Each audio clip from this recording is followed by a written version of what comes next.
In 2015, a young man decided to spend 2 days hiking to an abandoned fire lookout deep within a forest, hours from home. It wasn't an official campsite. Technically, he wasn't even supposed to be there.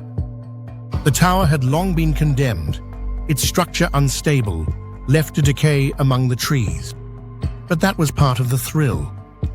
The deeper he went, the more the world behind him disappeared, until there was nothing but the woods, the weight of his backpack, and the sound of his own breathing. After nearly 5 hours of cutting through rough, unmarked terrain, he finally saw it, the tower. It stood tall above the tree line, its faded paint clinging to the wood like an old memory. He climbed carefully, each step on the rusted metal ladder creaking beneath his boots. When he reached the top, the view took his breath away. A sea of endless forest stretched in every direction, untouched and eternal. No roads, no lights, no voices, only the whispering wind. That night, as the sun bled away into the horizon, he sat on the ledge, watching the last colors fade. But soon, the beauty gave way to blackness. Clouds rolled in, smothering the moon and stars, leaving the forest below in total darkness. That's when he saw it, a flicker of orange light far below, weaving through the trees. It wasn't the steady glow of a flashlight. It flickered, swayed, like a torch. At first, he told himself it must be another hiker, someone who found a trail he didn't know about. But there were no trails. Nobody ever came out here. And who still used torches? He watched as the light drifted through the forest, then vanished behind the trees. Minutes passed. Nothing. Then, when he finally looked down again, someone was standing at the base of the tower. They stood perfectly still, staring up at him. The darkness hid their face, but the stillness, that was what froze him. He called out, a simple hello, but there was no answer. For what felt like forever, they just stood there before raising one hand, slowly, like a silent acknowledgement. Then they turned and disappeared into the woods. Later that night, he woke up to a sound he couldn't place. A slow, rhythmic metal creak. Then another. The ladder. Someone was climbing up. His chest tightened. He listened as each groan of metal came closer, one rung at a time. He stepped out quietly, flashlight in hand, but when he peered over the edge, no one was there. Silence. Then, suddenly, footsteps ran across the wooden platform behind him. He caught only a shadow, a blur darting between the windows. Adrenaline took over. He climbed down as fast as he could, every rung slick with dew, every breath sharp with fear.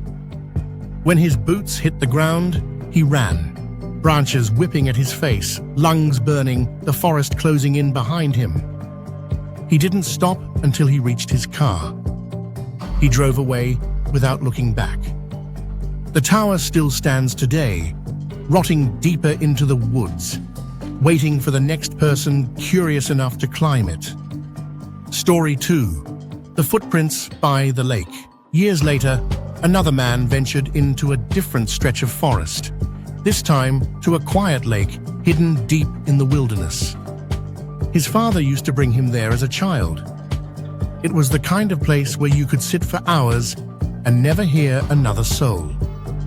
No cell signal, no roads, no sign of human life. Just water, trees, and the endless hum of nature. He spent his first day in peace, fishing, walking, watching the water ripple under the evening sun. But on the second day, something changed. As he walked the familiar trail around the lake, he noticed footprints in the damp soil near the tree line. Not boot prints, bare feet. The prints looked fresh, pressed deep into the earth, leading from the trees toward the lake and then back again. But he hadn't seen anyone. No sound, no voices, nothing. The idea that someone could have been watching him, that they could be close enough to leave footprints without ever being seen, sent a chill through him. That night, the unease wouldn't fade. As the sun went down, he built a fire, trying to focus on its warmth and light. The woods around him grew darker, quieter, unnaturally so. Then, the faint crunch of footsteps. 2 sets, slow, deliberate.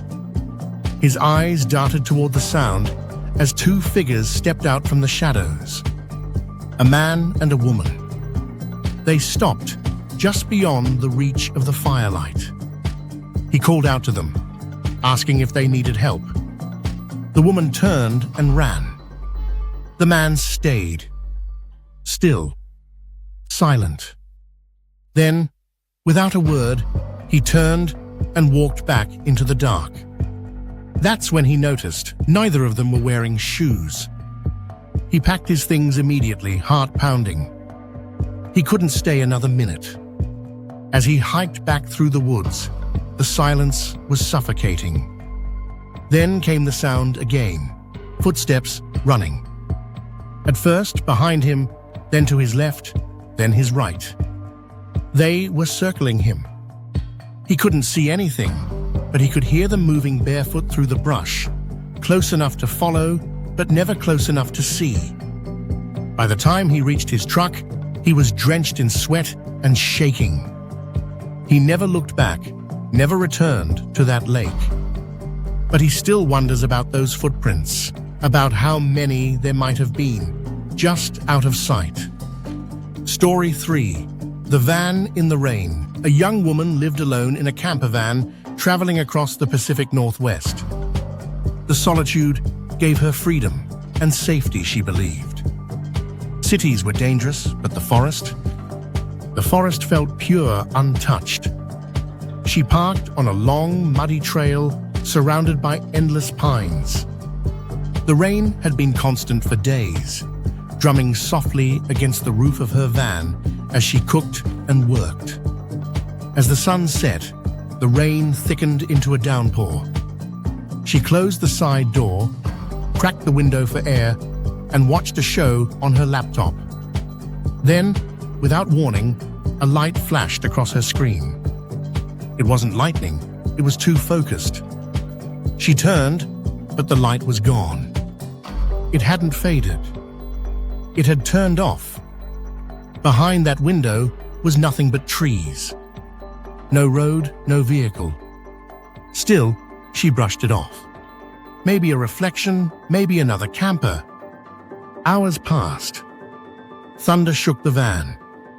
Then, beneath the rain, came a sound, something stepping on branches just outside. She froze. The sound stopped, replaced by a voice. A man's voice, low and harsh, whispering to someone else. She didn't move, didn't breathe. The rain masked their exact location, but she could tell they were close.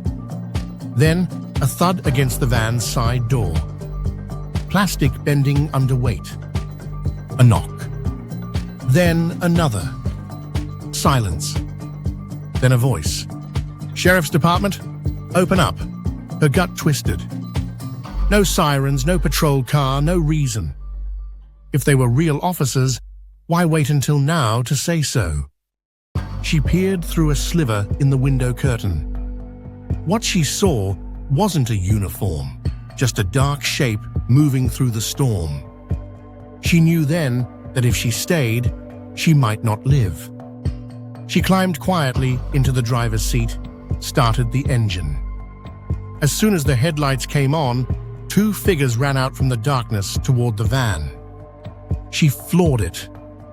Mud flew from the tires as she tore down the narrow road, the rain blurring the world outside. In her rearview mirror, nothing. No lights, no movement. Just the road vanishing behind her. Later, she reported the incident. The county confirmed what she already knew. No officers were in that area that night. Whoever they were, they had been pretending.